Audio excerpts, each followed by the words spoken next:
Good morning. This is Elon Wurtzel. I am the chairperson of the Planview-Old Bethpage Chamber of Commerce SpringFest 22, and we have with us today Dona Malter and Zehava Friedman from Coldwell Banker American Homes, a dynamic duo of real estate brokers in Plainview-Old Bethpage and the surrounding area. How are you guys? We're very good, thank Wonderful. you. How are you doing, Elon?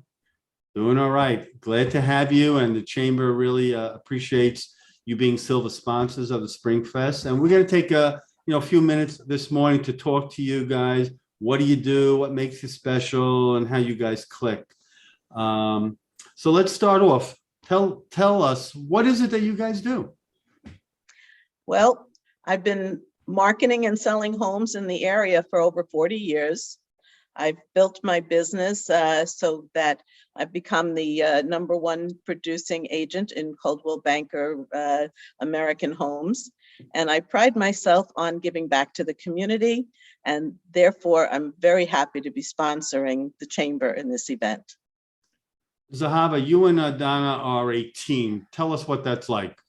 So when I first decided to join real estate, I knew Dona and I joined her as one of her team members.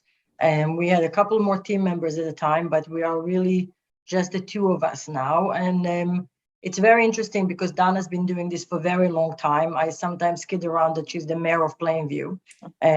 She knows everyone and where they live, and there are 5 homes back history. And it really is very helpful because not only to increase business, but just to be with someone who people have a lot of respect for as obviously a member of the community and in the real estate arena, if that's the right word. Okay. And how do you work together? What's your dynamic as a team?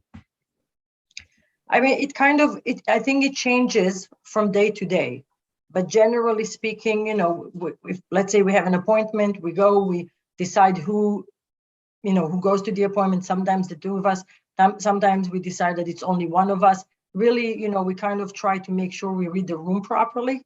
If it's someone who's older that needs a little more just caring and quiet, Dona is less hurricane than I am.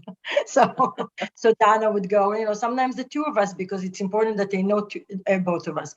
And at some point they anyway, meet both of us because we're both going to be working with them. If I can't go, Dona goes. If Dona can't go, I go. The same thing with the entire process. And we guide homeowners and buyers from the first step, beginning step of just considering a move to the final that we are closing and they have a moving truck outside. And one of the things we also, both of us pride ourselves, we don't forget people. The fact that they move doesn't mean we're no longer in their lives. We constantly get invited to people's homes and they send us pictures and they're very proud to share with us the next step of what happened after they moved. I find that's a very important part of a real estate transaction. People come to us to first consult. Should they move? Should they move up? If it's a first-time home buyer, or if it's a senior sizing down or just moving away, they come to us with a set of goals, or even before their goals, just a set of thoughts, and we try to help them put it into action. But first, the listening part is primary, and then we try to create a plan with and for them. We've heard so much about how strong the real estate market is, in this whole area, particularly on Long Island, and there are no houses to be sold or to be purchased. So how do you deal with that as brokers in the community? Well, there are houses. However, with the supply and demand being what it is, when a house comes to market, you have to have a strong agent who's going to get you there in a timely way and be able to present you as the strongest buyer possible to actually win that home. And Zehava, we've had experiences in the past few weeks of just that kind of thing happening, where there are multiple buyers for homes and only one family can have a home. So as a working with buyers, the strength is being aware of the marketplace, being aware of their needs, and getting them there on time. Now, both of you guys live in the community. What is it that attracts new homeowners to this area? Donna, you're here 40 plus years. Zehava, you're here a little less. 20, But half of that, 20. so what? And I'm right in the middle between you two guys. So That's what attracts people to this area? Why is it still a strong place for people to come and live? I think, there are multiple factors, right? So one of the things when people decide to raise children somewhere, they obviously look at school rankings. JFK High School last year was voted a blue ribbon high school. It's a huge achievement. The other thing is many of the people who come here already have family or friends here. So we get different people who have family or friends, people who are first-time home buyers, and many people who grew up here who are coming back after college, Manhattan, and this is their next step. I think our location on Long Island makes it, like a very attractive. If you have to commute, we are, close to everything. I've lived there for 20 years, and I think the last 10 years, we have such a diversity, that also attracts people because no one ever wants their child to be the only one of something. You can live in the coolest place on the planet and everybody's very accepting, but people don't want to be the only one of something. It's just human nature. And I think that really is a very big factor.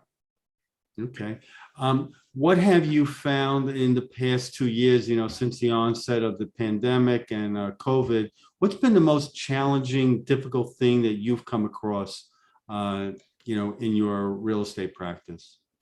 Well, it began by halting our business completely by not being able to show homes, not being able to call and prospect for properties. And we actually reinvented. Of course, we're very concerned with COVID and how it's transmitted, and we have to be very cautious in that regard. So we take all the precautions possible, and we explain the regulations that we've had to act under. Homeowners not being in the home when we show the house, of course, sanitizing before people come in and after to make sure our homeowners are also safe. But it created a different way of marketing our homes. We went to a virtual showing where we would go in first, take video tours and send them to our customers who were then not able to see homes. And then that integrated into part of our marketing now. We continue to do this virtual tour and highlight the features of the home and send it to our buyers who perhaps couldn't get here fast enough. That's another aspect that is helping us in today's market, that those that are in Manhattan or those that are in Queens or are working during the day may miss a property if we don't also get them to see it at least virtually at first, and then to schedule an appointment immediately following. Okay. The use of virtual marketing techniques must appeal to young people who, I think would attract them to any, potential new home. Do you find that to be the case? That young people really are into that kind of a presentation? Well, it saves time. But initially, they need, before they make the decision, they need to be physically in their home. So we had a couple that were in Manhattan, and every time they saw a house, they would rent a car and come with their 2 kids for the weekend. And I said, well, let's not do that. First of all, sometimes the pictures look like, oh my God, I want to move in tomorrow morning. And many times I would go there, or Donna would go, we would FaceTime them, and the reality was very different. So beyond the fact of being attractive because technology is so great, it saves people time, and coming to every open house and waiting online, and the lines are endless. They're hours and hours long. If you can see a little bit before, and if I know them or Donna knows them, we know who they are, and we kind of already know what's on their checklist, what their likes and dislikes are, and we walk in there and it's really nothing that they want, we'll still have the tour, but we'll have more of a conversation and Mhm. see if it's worth it for them to take half a day off and come before the open house or whatever it is, because it is so hard to come only for the weekends. The lines are endless. Right. Well, these are added services to our buyers. And it's also a plus to our sellers in that we're not just walking people through their homes who the criteria does not meet. I'm going to give you a little bit of a zinger. What is the weirdest, oddest thing you've ever seen in a house that you were either trying to buy or trying to sell? Hard one. Weird. I think Most unusual. Most I had a staircase to nowhere. That sounds like a contractor walked off the job, maybe. It was a been. spiral staircase from one level to another, and there was no rhyme or reason for it. Okay. And I can't think. I mean, we always talk about this, after, but then I guess they disappear. But we did have a client who used to diaper their duck, and the duck would sit on the couch with them. So Okay. Where do you see this community, this area in the next 10, 15 years? Is it going to change? Is it going to stay the same? Is it going to morph into something totally different? What's your prediction for the future? Well, I think that years ago, I went on a bus tour with Tom Swazi, and I was invited as the realtor to talk about the change in the community and what would bring change. And I remember that ride as we were going through the community and pointing out things, to politicians as to what would benefit in the community. And that was before Country Point came about. And I find that we talked a lot about senior housing and Gen X housing. Mm-hmm. And some of that did come about to help change our community so that our seniors, why shouldn't the people who have given the most to the community still have a place to live in our community? So that was one aspect that I think has started to come into effect now, and so that our homeowners still have an opportunity to stay close by. The Gen X's, I think that there are different places now for our college graduates, perhaps to come back. A new build in Hicksville now, and in fact, country, one of the communities in Planview also has a certain percentage that goes for new home buyers. So this is where I hope the community will go, in that it does take care of those that grew up here and those that lived here.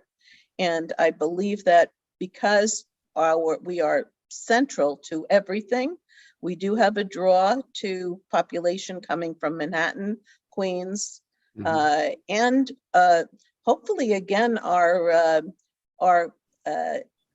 industry will bring in new workers, and that's what creates strong community. So I'm a prospective seller of a home, and I come to you guys, you check out my house. What's the number one thing you're going to tell me to do to make my house the best it can be in terms of presentation and marketing?